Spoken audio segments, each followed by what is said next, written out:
It is a real pleasure to introduce Nina Kushner's talk to you all today. Nina Kushner is associate professor in the Department of History of Clark University in Worcester, Massachusetts. Professor Kushner specializes in early modern and 18th century European social and cultural history, with an emphasis on France, women and gender, and sexuality. She has published several books, among which Erotic Exchanges, The World of Elite Prostitution in 18th Century Paris, with Cornell University Press in 2014, in which she investigated the complex world of elite prostitution in 18th century Paris by focusing on the professional mistresses who dominated it. She has also co-edited a volume of essays titled Women and Work in 18th Century France, and she currently works on a project called Rules of Adultery, Sexual Culture and Identity in Old Regime France, which is a study of marriage, cheating, the construction of social identity in Old Regime France, and she has already read several papers on it. I've just selected a couple of titles: Masculinity, Honor, and the Law in 17th and 18th century adultery cases, Adultery, Factums, and the Cause Célèbre, an experimental methodology mapping all regime sexual culture, Adultery and the Ideal of the Good Woman, Infidelity in 18th century France. So our talk today is also going to be about adultery, which was endemic in 18th century France, more precisely the inscription of the couple in an immediate community. It is entitled Unfaithful Wives, Angry Husband, and Their Immediate Communities, the Meaning of Adultery in 18th Century France. So please, Professor Kushner, the floor is yours. Thank you so much for such a kind introduction and for inviting me to speak here today. I'd especially like to thank the Musée Cognacq-Ray, GIS Sociabilities, and their president, Valérie Capdeville, for inviting me, and also to Alain for assisting me with the details of the talk. And of course, to you all for your time and attention. I'm sorry I'm not able to join you, in person, but we're all Zoom experts and hopefully Zoom will suffice. I did want to say that there's one part of Zoom I've yet to master, which is where to put a text that you're reading. And so mine is up to the right. And my children told me this morning that when someone looks up to the right often, they're thought to be dishonest. So I just wanted to get that out, and let's just, assume I'm not that being dishonest, or I can move it to my left and then you may just think I'm, moving my eyes back and forth. Okay, so when I sat down to organize this talk, I realized that I might best engage with the theme of libertinage and sociabilité if I took a broader approach to the subject of adultery and its meanings. So I'll start with a story, one about a couple with a complicated marriage. And then I'll lay out a few questions and we can think about how to assess meaning of adultery in this period. And I'll argue that it's in social context. It's in the context of the relationships couples have to each other, to their immediate communities, and to the public. So it's about different forms of sociability. Okay, this story is reported in a number of sources, including Barbier's Chronique de la Régence, the journal and memoirs of the Marquis d'Argenson, the Mémoires Secrètes, and various police sources, documents from the National Archives. But it's in the memoirs of the philosophe Jean-François Marmontel that we perhaps see its fullest rendering. The story concerns an affair between Thérèse de Haze, wife of the financier and arts patron Alexandre Jean-Joseph de Riche de la Popelinière, and the Duc de Richelieu. So there's the fated couple, and there's the third wheel. All right, so here's what Marmontel says, so we can look at other pictures of these two while we think about how horrible their marriage was. In December of 1748, Monsieur de la Popelinière, an extraordinarily wealthy financier, and one with a name that's almost impossible for Anglophones to say with ease, responded to some letters he had been receiving, which claimed his wife was having an affair with the Duc de Richelieu, a noted libertine. Pouplinière himself was no stranger to the demi-monde.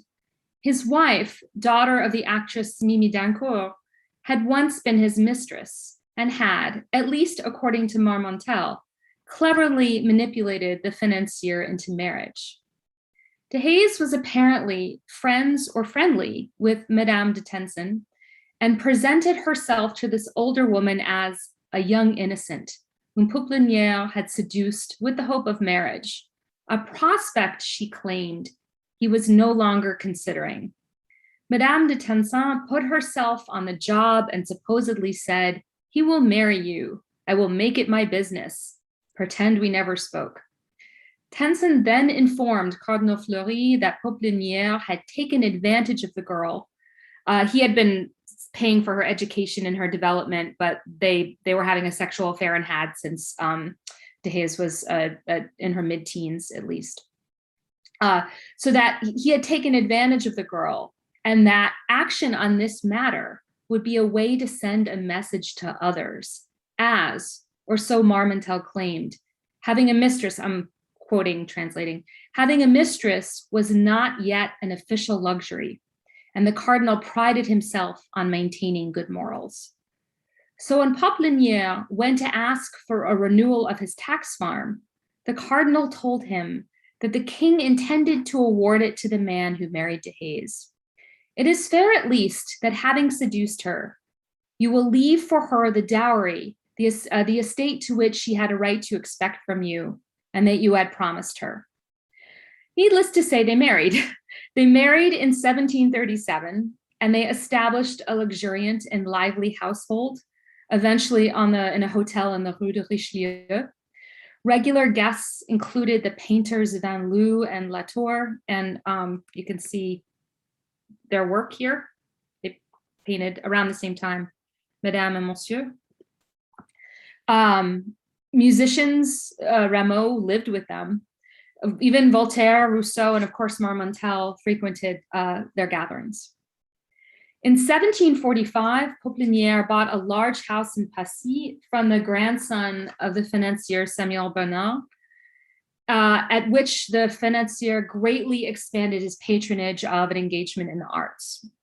But the couple had a tempestuous domestic life. Marmontel had a firsthand view, as he came to live with them following a spat with the Maréchal de Saxe over a mistress.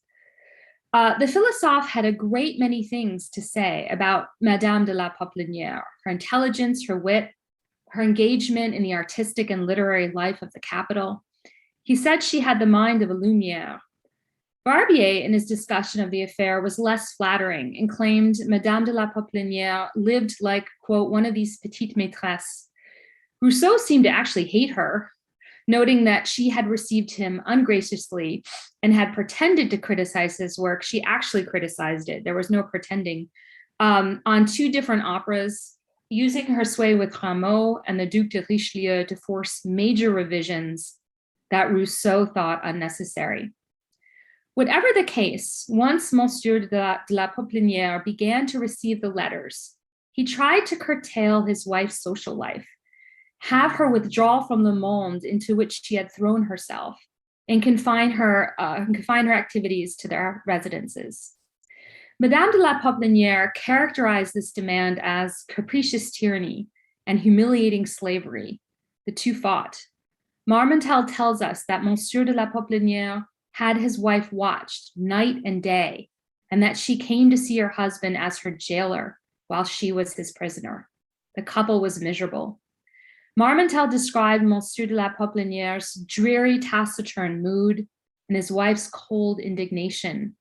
They took care, he said, not to make eye contact, and the tension, the terrible and somber air, and the harsh way they spoke to each other was particularly difficult around other people. It was hard to fathom, Marmontel opined, how two people so alienated from each other could live together, but she was determined not to quit the house, and he, in the eyes of society and in the name of justice, did not have the right to chase her out. Marmontel continues his story. On the evening of 28 November, 1748, Madame de la Pouplinière went to see a review of Saxe's Régiment de Rouen, This was a big event put on by Louis XV for the Maréchal, and all of Paris was there, all but Monsieur de la Pouplinière, particularly frustrated by the letters which continued to arrive and which were now claiming that his wife was not only seeing the Duc de Richelieu, but that she did so every night. The financier searched his wife's suite in their hotel in Paris to figure out how this could possibly be. Marmontel claims that Pouplinière went in with two men, noticed that the fireplace had no ashes, nor wood, nor any other indication it was used for fire, even though it was late November and thus cold. He then found the fireplace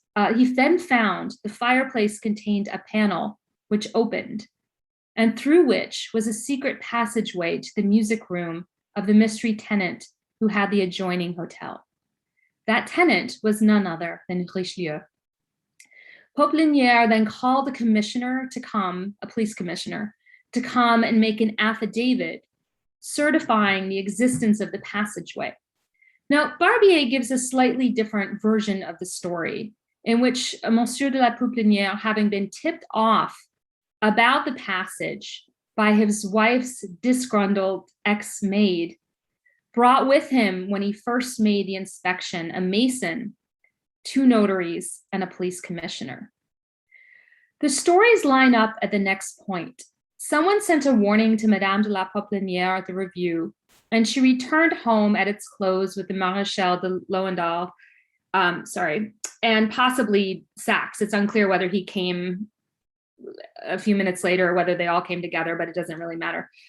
They arrived at her hotel, in terms of the argument I plan to make, they arrived at her hotel on the Rue de Richelieu only to find her husband had locked her out. Saxe then tried to get Pouplinière to calm down and talk to his wife. According to Marmontel, Saxe claimed that, quote, "There is nothing in this for you except ridicule. Don't you see someone is trying to set you against each other and that they are employing all sorts of ruses? Don't be their dupe. Listen to your wife, who will explain everything and wants nothing more than to live peaceably with you." Madame de la Pouplinière then claimed she had been set up, that someone was jealous of her happiness, that someone wished to humiliate and upset her husband. And there's always secret enemies, right? There's always secret enemies. Like, it's my secret enemies. They come up all the time. I don't know, someone needs to write an article on all the secret enemies. I think that would be a really great subject. In any case, Monsieur de la Pouplinière did not believe his wife. And Marmontel continues, the financier told his wife that if she retired quietly, he would support her at the price of at least 20,000 livres a year, which is an enormous amount. Barbier penned an even more dramatic story. He claimed the financier offered his wife 800,000 livres with 40 more in rente viagère, so annuities, and continued possession of her diamonds. After which she was accompanied by the two maréchaux, France's most famous and greatest war heroes, to her mother's house. Madame de la Pouplinière did withdraw from public life, and within a few years, in 1752, died of breast cancer. Excuse me. Numerous commentators reported that Richelieu visited her until she died. Barbier claimed that he even provided for her financially. As for Pouplinière, we can only guess at his feelings, though Marmontel did a rather thorough assessment of his character in the months following the scandal. The financier, he claimed, wanted to live as lively and opulently a life as possible. At his home in Passy, he had the best orchestra with musicians living in-house. He had a theater and put on comedies and operas in which major talent from the Parisian companies performed. These performances were followed by a splendid supper to which the elite of the spectators, including European ambassadors, the greatest of the nobility, and the most beautiful women of Paris, were invited. In my research for my last book, I found that Pouplinière took as mistresses some of these women, some of the most expensive femmes galantes of the period, including an opera singer, Damoiselle d'Allière, and the dancer, Damoiselle Beauchamp. But despite this glamorous life, Poplinière seemed unsettled, at least according to Marmontel, who described his host as a man plagued by insomnia, as one who sought pleasure but was rarely satisfied with it. The financier remarried in 1759, a woman almost 40 years his junior, and died 3 years later. Whatever the feelings of the central characters in this drama, we know that the public was engrossed by the affair. Barbier, for example, reported that within a few days, while Madame de la Poplinière was at her mother's house, arguing with her husband over the size of her retirement pension, various shops of the Palais Royal began to sell as New Year's gifts cardboard replicas of the fireplace. These were complete with a moving panel behind which was positioned a couple on the lookout. And when the panel moved, the woman retreated to her side of the fireplace. I literally can't imagine how this would be constructed, but it just shows you the interest. Barbier also reported the mainstreams of public opinion, that Madame de la Poplinière was claiming her husband built the machine, quote unquote, to get rid of her. Or in contrast, that having known about the affair, Monsieur de la Poplinière had been trying to separate from his wife for a while, but was only able to force her to go after he found the chimney. Or that Poplinière should be ashamed for causing such a scandal, dishonoring himself. Or finally, that Madame de la Poplinière wanted 20,000 livres in pension, as many other husbands have given to their wives in similar circumstances, because separations by transaction are very common at present. Excuse me. In their respective renderings of the story, Barbier and Montmartre differ only subtly. Both follow the same basic narrative, and neither believe the wife to be innocent. But Marmontel, as opposed to Barbier, paints Monsieur de la Poplinière in a negative light, as possessive, weak, and foolish. The financier was tricked by a veritable teenager into marriage. He married someone far more brilliant than himself, and despite his vast wealth, was unable to keep track of her. He was assisted in the inspection of her bedroom by his servants, calling for the commissioner only after his discovery. And for this, the greatest military leader in France, the Maréchal de Saxe, claimed the financier would humiliate himself. Barbier was far less kind to Madame de la Poplinière, and far more so to her husband. He left out the story of how the two came to be married. Madame was frivolous, not a Lumière. Monsieur was decisive, bringing a mason, 2 notaries, and a commissioner with him as he inspected the bedroom, as though he was sure of what he would find. Even the greatest war leaders in France could not change his mind. Quote, he was inexorable, unquote. The differences in these tellings are significant. They show the authors, like the public, struggling to make sense of the affair, not just the spectacular story of the chimney itself, but the larger narrative in which it was embedded. Who is to blame for the infidelity, and perhaps more important, for the scandal itself? How should the spouses have behaved once the chimney was discovered? How should they have behaved towards each other in general? Marmontel and Barbier's differences raise questions about the meaning of adultery within marriage and inseparably within the public eye. What is interesting then is to compare this to other well-known cases of adultery, ones that happened around the same time, but with much different outcomes. Take, for example, the affair between the brilliant mathematician and scientist Émilie de Châtelet and the poet Jean-François de Saint-Lambert. Châtelet had married young, but had numerous affairs. She was ridiculed for the dramatics of her first, which was with Comte Louis Gauzebriand, and she maybe even tried to commit suicide after she found herself rejected, and this was something that she was never allowed to forget. The Duc de Luynes in 1748 in his diary wrote down an insulting song that was circulating about Du Châtelet at court at that time that was about the affair that had occurred decades earlier. But by this time, 1748, Du Châtelet had taken up with the young Saint-Lambert and had become pregnant, and it seemed to be a real love story. Her husband and her friends were tolerant, and the affair appeared to be of little interest to the public. Court gossip died down rather quickly, though some did comment on her bad taste in becoming pregnant at the unseemly age of 42. Not my thoughts, their thoughts. Du Châtelet later died of complications from birth. So adultery was endemic in the 18th century. And if we're to believe the Chevalier de Silly or Casanova, adultery by men and women was almost compulsive in some social circles. Fiction, works like Les Liaisons Dangereuses, depicts a libertine elite with a sexual agenda. But if we leave fiction and the elite for a moment and consider middling sorts, there is also ample evidence of adultery. The journalist Louis-Sébastien Mercier, who had little good to say about either marriage or women, claimed that infidelity, for pleasure or for profit, was pervasive at every level. And looking at the lettre de cachet, the extrajudicial orders of royal incarceration that are housed in the Bastille, we see still more evidence. Husbands and wives having affairs, even living with sexual partners other than those to whom they were married. And sometimes these affairs lasted for years, even decades, before jilted spouses or other family members took legal actions. Adultery trials launched by husbands, and they could only be launched by husbands for adultery proceedings, and complaints to police commissioners by women looking for legal separations from their spouses yield still more evidence.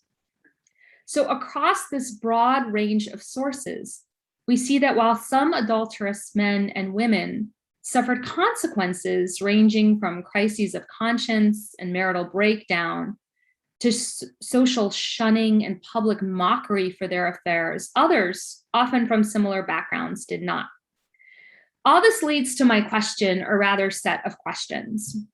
Under what conditions did adultery matter and to whom? In what sorts of marriages was infidelity intolerable and under any circumstances? And when was it tolerable as long as it remained private? What are we to make of couples who engaged in it openly? And what of the public? When was adultery a scandal? In short, what are the rules of adultery? I became interested in these questions through my last project, which was on professional mistresses, or dames entretenues, women who provided sexual and companionate services to men of the elite in exchange for financial and material support. So in my book, I describe this world and the rules in which it operated and how it was policed. And I make it sound boring, like just a checklist, right? It's not, it's actually really not boring. And I looked at how girls and women became prostitutes and the roles madams played in structuring this world. And I spent about half of the book exploring relationships between femmes entretenues and their patrons. And I looked at sort of the experiences of being in these relationships. And in that sort of part of the examination, I noticed something really peculiar that I couldn't explain. I noticed that some patrons hid their affairs while others flaunted them. Now, it's clear for some of these men, keeping the affair secret was necessary to its continuance because they were paying their mistresses with money that wasn't theirs. They were stealing from parents or wives, employers. But theft did not explain every case. Some wives were more tolerant. Some wives were not powerful. Some social circles supported mistress keeping and indeed saw it as a mark of status, while others did not. The problem was that these groups, the pro and anti-mistress, did not cleanly line up with any clear social divisions. And this is the key. There was no correlation in the evidence between patterns of mistress keeping and social divisions among the elite. So open and secret mistress keepers included the same sorts of people: robe nobles, sword nobles, provincials, Parisians, financiers, men from a variety of occupations. So how do we explain this? Why did some men hide their affairs while others from similar backgrounds made them public? So I wondered, okay, what if we can explain this by assimilation into the elite, like the effort of wealthy families to attain patents of nobility demanded considerable sexual and financial asceticism over many generations. The family had to acquire wealth, then manage their fertility, arrange inheritance so as to pass on that wealth as intact as possible to each new generation. So the goal required sexual discipline as families sought to limit the number of heirs. It also dictated marital choice, sometimes preventing some children from marrying at all. In other words, individual family members had to sacrifice personal desires to the greater needs of the family. Speaking of the 18th century, American historian American historian of France, Robert Nye, argues that a specifically bourgeois notion of family honor emerged from the repetition of these strategies. The acquisition of a noble title was only, in certain respects, a glittering veneer that did not replace, but rested on, the bourgeois honor that earned it and preceded it.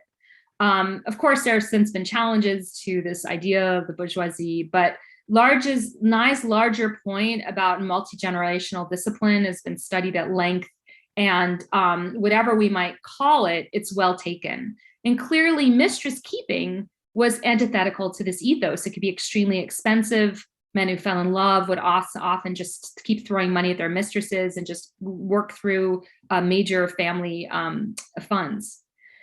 So if we agree with Nye, both that a certain asceticism was required and that it would not disappear overnight, perhaps mistress keeping was something that occurred as families assimilated into the nobility.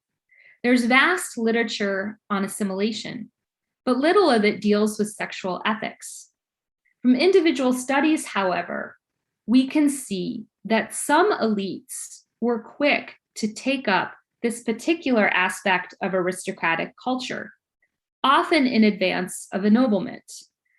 Rochelle Ziskin showed how the first generation of financiers living at the Place Vendôme in the late 17th century adopted some of the public symbols of nobility, while they retained certain customs considered to be bourgeois. Among these may have been the sharing of a bedroom by husband and wife. Ziskin was referring specifically to Antoine Crozat, who, while keeping a bed in his wife's bedroom, also had a mistress, as did many of his peers, including the banker Samuel Bernard, whose house was the one Pouplinière had bought.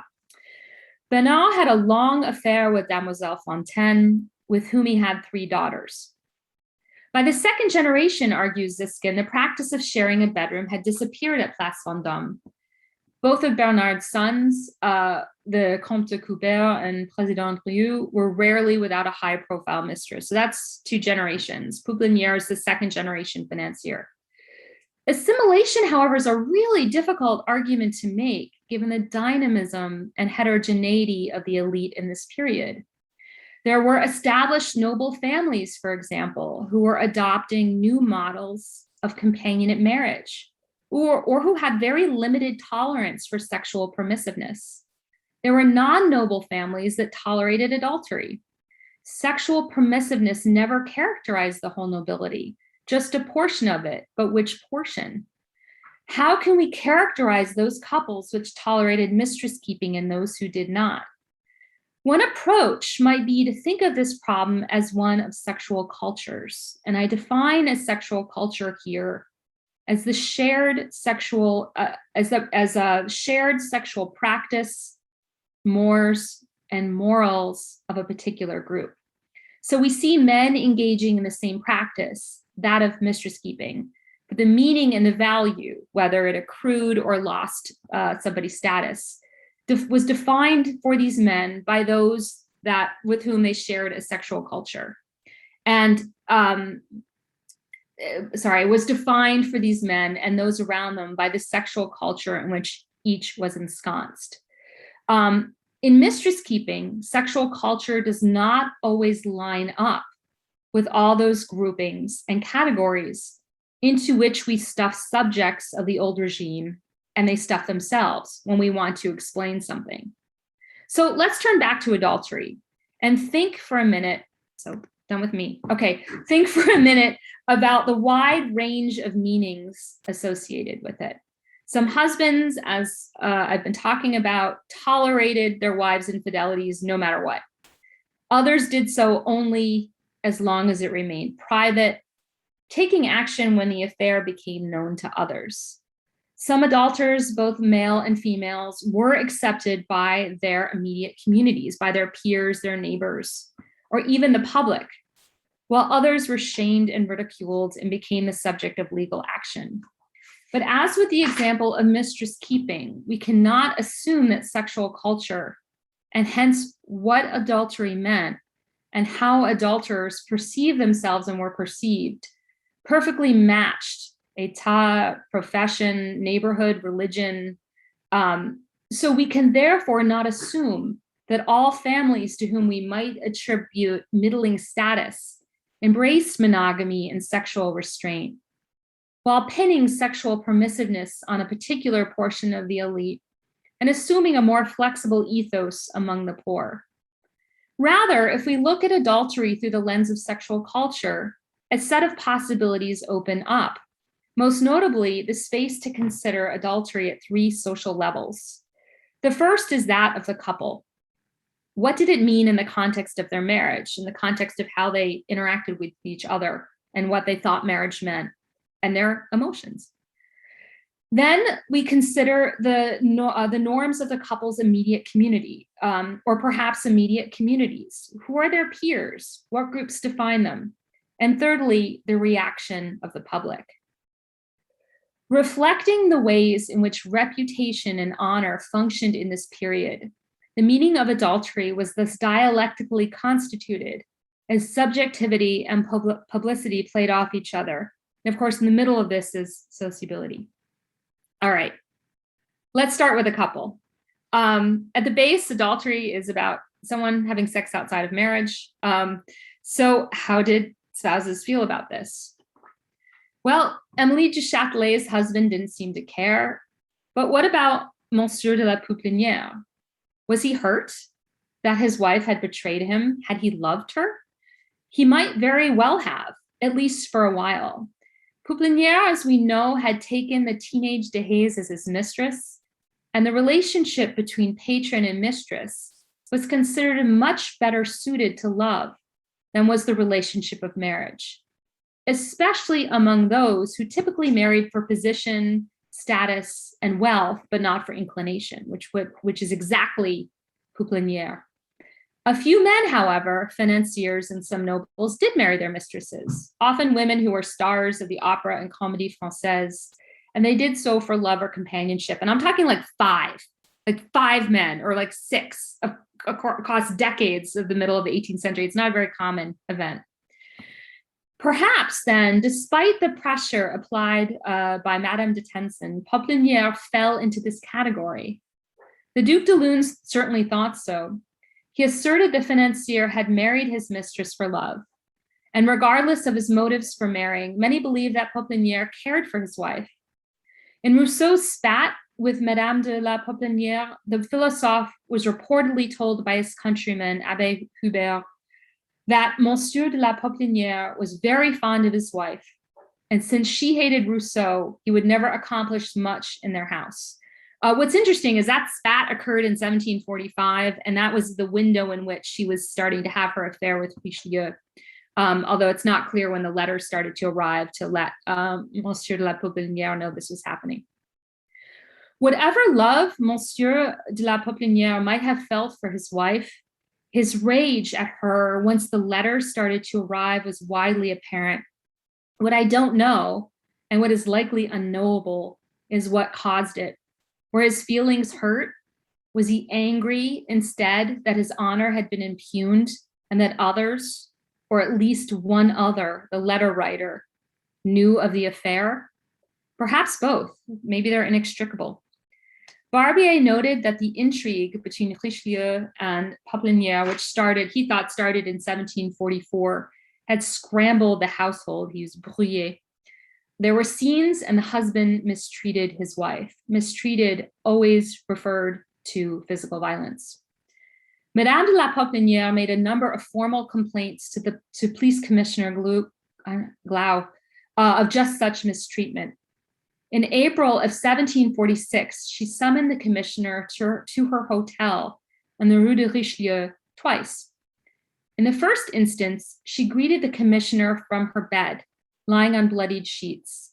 She said her husband had been mistreating her for a while, indeed from the beginning of her marriage, but she had stayed silent, swallowing her sorrows. I think it's dévorer ses chagrins, hoping her behavior would bring him back to her. And she also stayed silent, fearing scandal. But she was acting now only because she feared for her safety. So I've read dozens and dozens and dozens of complaints written by women who wish to separate from their husbands, or have the state take some kind of action to intervene in the marriage. And this is a really common formula, right? Like, it's been going on forever. I didn't say anything because I thought if I said nothing, maybe it would get better and I would make him more angry. But I'm only acting now because if I don't, I'm going to die. And it doesn't mean it's not true, but it's a very common formula. Dehaze then Madame de la Popelinière then replayed a scene from supper the previous evening, at which her husband insulted her, or rather, insulted her worse than usual, she said, in front of their guests. Later, after she retired, he entered her bedroom comme un furieux, so like a crazy person, chased her when she attempted to get away from him, punched her in the face, gripped her hair, threw her on the floor where he kicked her repeatedly, and she had herself examined and reports written. She said she would have died had others not intervened. And then she was sick. She was in bed for quite a while, and it may be that this was when the breast cancer that eventually killed her started to manifest. And in fact, a number of the writers that reported on this believe that it was this beating that somehow triggered the cancer.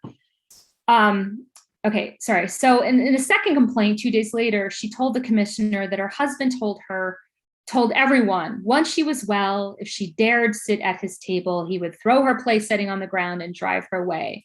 Now, I've yet to find evidence that Popelinière was ever violent with the mistresses he took after his wife's death, or with his second wife. He may have been, but the evidence so far seems that he was not generally violent. He was only violent with his wife. And so that leaves open a lot of interpretations about his feelings, his rage. So then, seen at this first level, the level of the couple, the meaning of adultery is a function of emotions and a sense of honor. And those in turn are located in social communal norms. At the next level is the couple's immediate community. And this can be defined in all different ways. And that's what's so interesting and tricky: professional grouping, neighborhood, religion.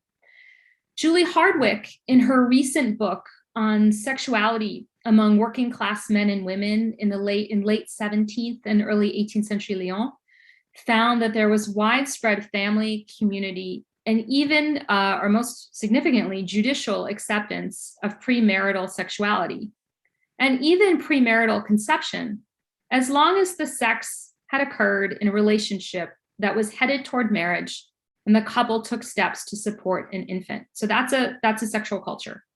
Such widespread premarital sexuality would not have been acceptable among the daughters of the high nobility, in contrast. So what might we consider Popelinière's immediate community to be? And was it different than that of Émilie du Châtelet? Marmontel said that Cardinal Fleury was able to pressure Popelinière into marrying his mistress because, I'm quoting again, having a mistress was not yet an official luxury, and the cardinal prided himself on maintaining good morals. I'm wondering if Marmontel was drinking a bit too much of his host's wine. Financiers were the ultimate patron of mistresses. The first major work about kept women, Manon Lescaut, which was published in 1713, so 35 years earlier, had a financier as Manon's patron. And even a cursory look at the files the police kept on professional mistresses, on kept women, over the sort of middle decades of the century, You see tax farmers, financiers listed as patrons, Lépinay, Prissart, Crémail, Villemieux, and many other of these men were publicly keeping mistresses, were bedecking them in diamonds and sending them out on the stage of the opera and expecting that when they came across, everyone in the audience would shout their names and clap. They weren't hiding this. This was an important part of their lives, of their way that they presented themselves. Wives of fermiers généraux, however, were not expected to engage in adultery, unlike women in court circles, for example, though many did discreetly. Madame de la Poplinière was hardly unique. Alternately, should we think of the financier as part of the intellectual elite? That's a bit of a stretch, but let's try. He did try his hand at writing and at music. He's remembered above all for his extensive patronage of the arts. He lived with writers and musicians and composers. And the intellectual elite was widely accepting, forgiving even of adultery. They expected it. Rousseau had very little concern that he was sleeping with married women. Marmontel wasn't worried about it. Du Châtelet was an intelligentsia, so among the intelligentsia. Lastly, when we think of his community, who were some of his best friends? The Maréchal de Saxe was one of the, I mean, he had like a harem. He had mistress after mistress after mistress. And Madame de la Poplinière was hardly Richelieu's only lover. All right, let's turn to public opinion and then I'll wrap it up.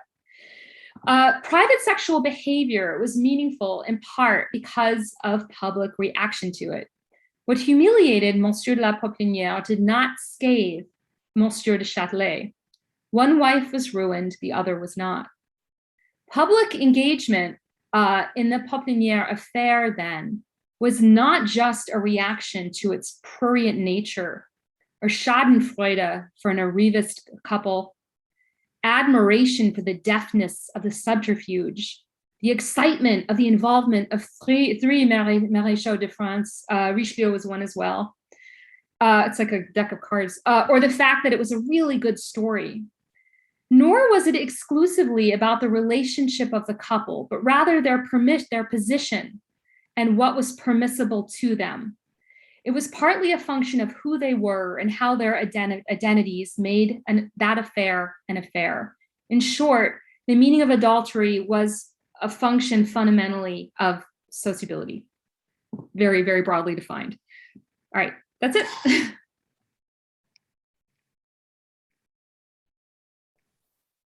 Thank you. Right. Thank you very much, Nina, for that inspiring talk about adultery, its private and public implications.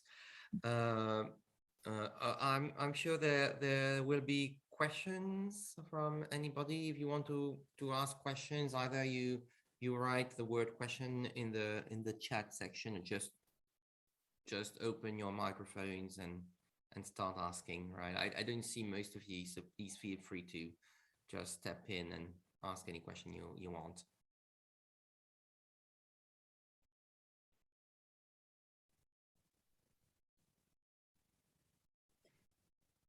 But I think at the end of the day, one of the things I just wanted to make clear is that there's not a lot of research on this, and it's a really analytically rich field, right? There's so much that we can get out of it, whether we need to rethink groupings or we think that, it's basic social constructionism, which I feel kind of weird about, but that the meaning of these acts is really contingent on what the people around the individuals engaging these acts think. Well, perhaps you can last question. Right, thank you, Valérie, for. Perhaps I will start with a question, please, about a point you made, saying that there was some sort of link established between mistreatment and adultery. Right. If I remember well, I'm not a specialist of 18th century France, but I remember reading things about 18th century court trials in which the grounds for the court trials were very rarely just adultery, but very often adultery and something else. Adultery. Well, I can't remember. It's Joanne Bailey writing about that. She did not. I can't remember if she used the word mistreatment, but cruelty was very frequently used in those court trials as one of the reasons. So in the end, the court trial was not just about adultery, but the cruelty towards the man, very often, and more often towards the man than towards the woman, as a matter of fact.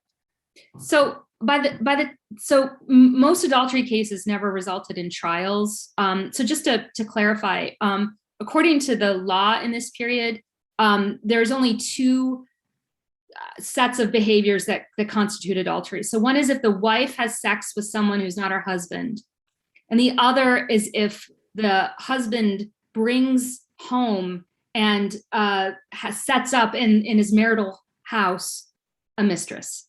That second one you never see. It just doesn't come up that much. The first one, only the husband could actually bring the charge. And bringing the charge was really fraught because it's like you can't control your wife, right? So usually they would go through, lettre de cachet and get the wife locked away. And it would end up the same, right? Which is that the wife would be locked up and he would get access to her goods, basically. So when something went to a trial, there usually had to be something else that triggered it. Why is this going to a court rather than being adjudicated in ways that would advantage the husband more? It's private, it's quicker. And so there are all kinds of excuses. And I'm not sure. So I haven't seen a ton of women beating men in trials, but I have seen a ton of men going to commissioners and saying, my wife is beating me. And my favorite is Antoine, no, I shouldn't say this. The one I think is really the most interesting is Antoine Baume, who was a chemist in 1787. And he went to a commissioner because his wife had cracked a pitcher over his head and he had a big egg and he's like, she's crazy. And it turns out she did this because he said, stop seeing your lover and stop taking my money and our stuff to set up a house with him. And she didn't like that. And according to him, got violent. But the complaint was not about her adultery. It was about the violence. It was the commissioner that then took action and had her incarcerated on that ground. So there's always like 8,000 things going on. But for women, when they wanted to get a separation, it's usually about violence. So whenever someone complains, I want a separation, a legal separation, either physically or financially.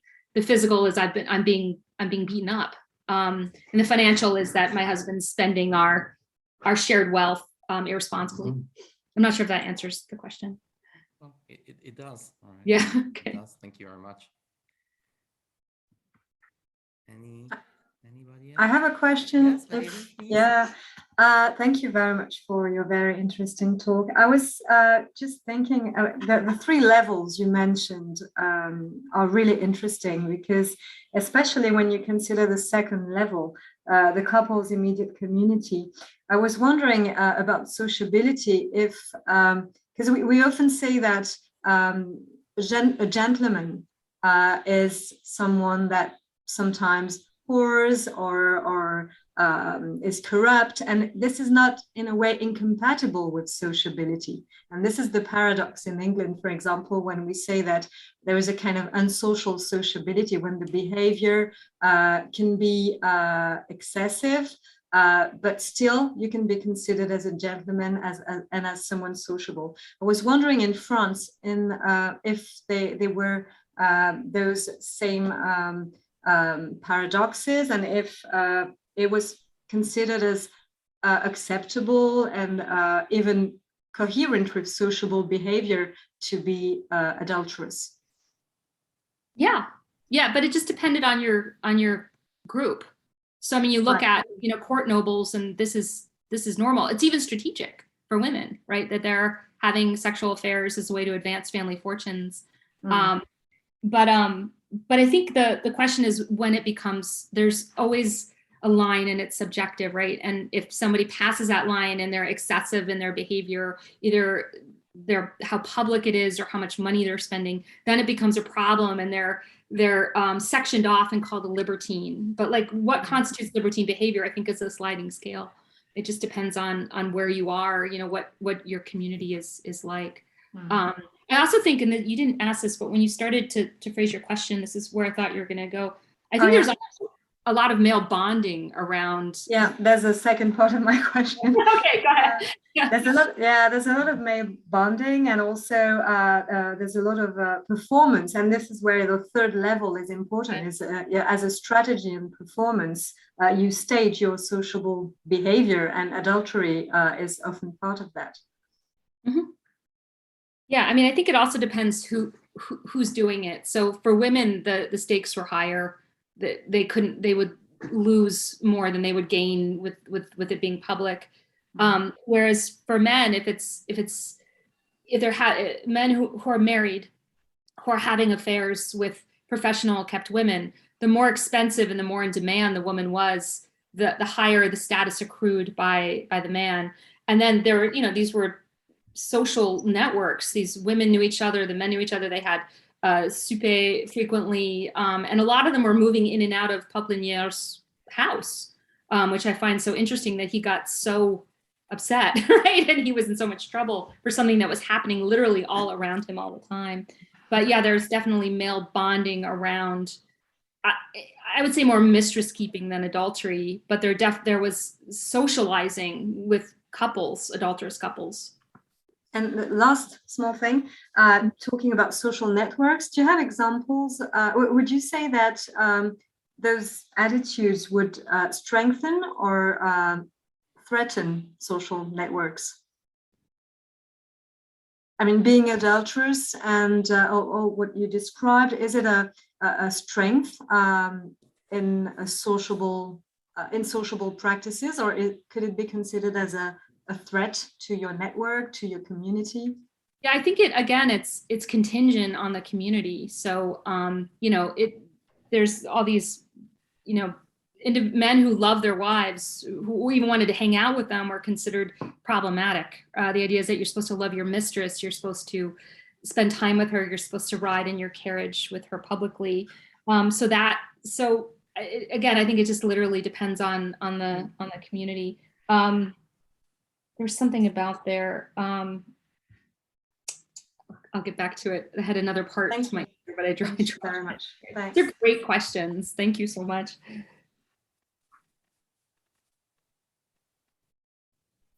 Are they? I have a question, but I don't know how to make a sign to you. Can I pose a question?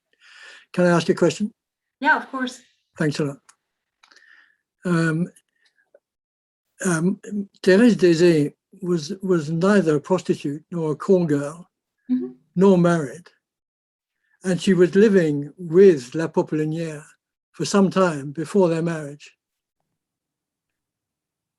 Would it not have been a socially distasteful situation for her had she been abandoned then? After all, she was from a noble family. Isn't there a sociological implication here that you can't live publicly with someone of that social status and not marry her in the end? So she's the daughter of an actress, right? So regardless of who her father was, that already kind of puts her in a different, I would say, in a different category. But yeah, I mean, so I think that there's sort of a different set of rules for people in the theater world. But had she been considered a noble and he did this, then yes, of course, that would have been humiliating. But he was tutoring her through, you know, music and all these different things that were sort of suggesting that she was headed toward the stage. Yes. Who was her father? Hold on, I can tell you. Who's her father? Someone else want to think of something? No. It would be interesting to see if. Yeah. Her mother was a very famous actress, wasn't she? Yes, of course. Yeah. And yeah. Now, perhaps the father plays a role in the social pressure that she'd been not abandoned by La Popelinière. Yeah.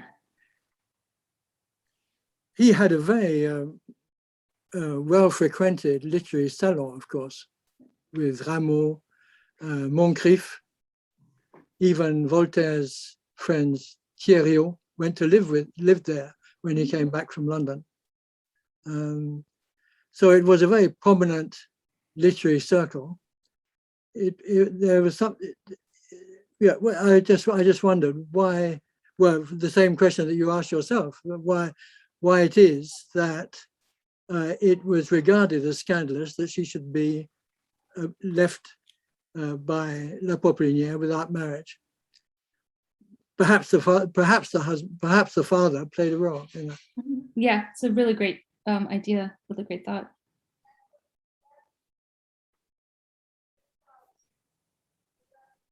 Thanks a lot. Thanks. Thank you for that. Nina, I have a question for you. Are there other behaviors? Well, let me back up. I'm working on violence and when it is and is not socially acceptable in a very different world. And I'm wondering, are there other behaviors that can track with adultery in your world? So for example, if someone approves of adultery, they also approve of A, B, C, and D. If they disapprove, then there's another package of sort of beliefs that in other words, is adultery by itself, or can one predict other things when one is looking at somebody's attitude towards it? That's such a great question. I don't know. I mean, I think you just kind of, that was like a big smack on the head, because it's never really occurred to me to think past sex, right? Except to look at all these like standard ways in which we group people, but not to look at other behaviors. I'm not sure that I can, because the documents are the documents, but what's really interesting is that when people go after each other in sort of adultery trials, they definitely line up like, not only is she a bad wife, but she's a bad mother. And here's all the ways in which she's a bad mother. And then they come up with stuff that's really atrocious. And so it ends up being like, this person's a bad woman. But I think part of it is that that's the nature of the evidence, that like adultery requires a confession. Like most crimes require a confession or two witnesses. And there are all these debates about what you have to actually witness.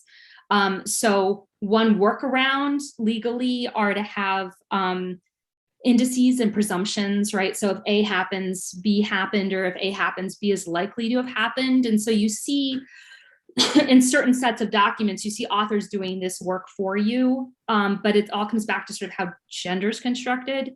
But I don't know. I mean, I see tons of alcoholism, I see tons of violence, and I'm gonna go back now and put more lines in the Excel sheet. Thanks, Rich. You work on sex, I work on violence. Let's get the band back together. I know. Right. Yeah, it's a really good question. That this kind of person. Thank you. Yeah, thanks.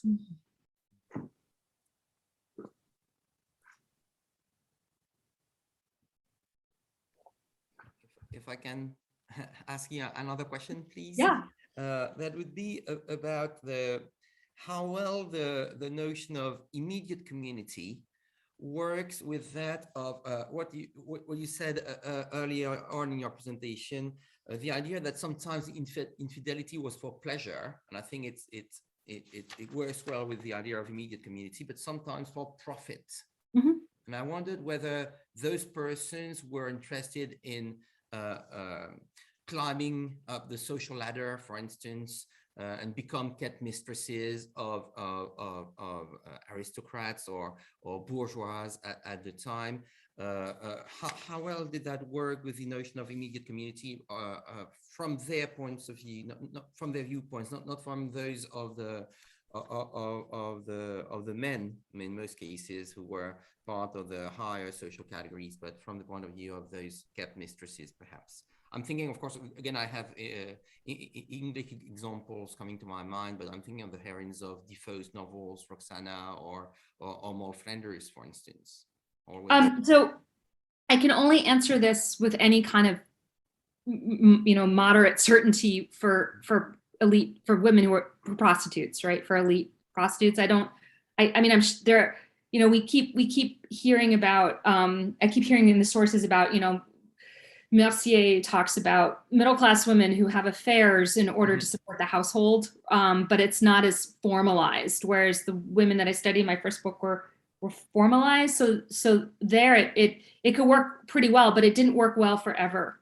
So a lot of the women would start when they were 14 and stop, about the time that they normally would have gotten married, and very few got married, and some could save enough to, a lot of them opened dress shops, but even the ones that ended up, being really famous and having sort of a modicum of power that came with that, it would end when they aged, and then their sort of sexual capital would decrease when their bodies were less desirable. And a lot of them also had STIs, and the treatments were just really destructive to their faces and their skin, and they had multiple pregnancies. So their sexual desirability would in fact go down.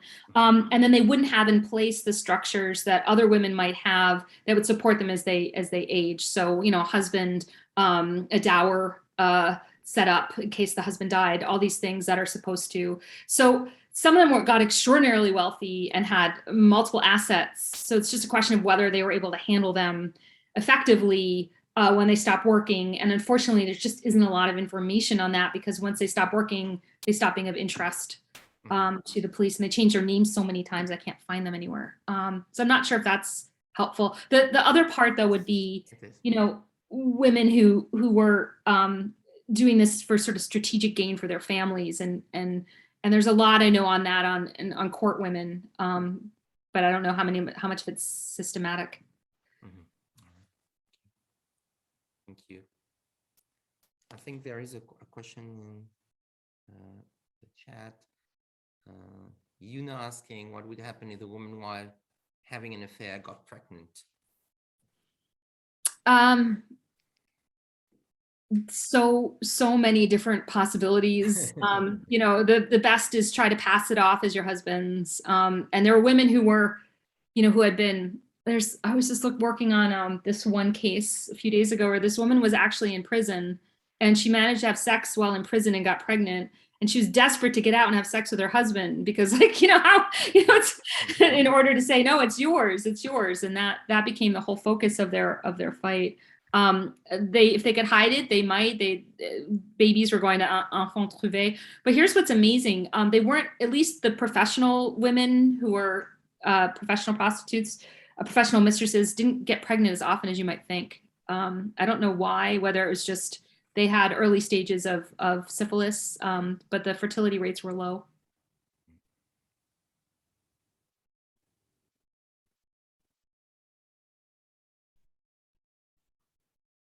Anybody else with questions?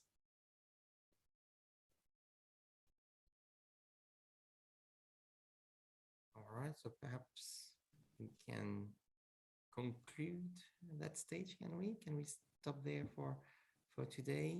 Thanking you again very much, Nina Kouchner, for that, that talk.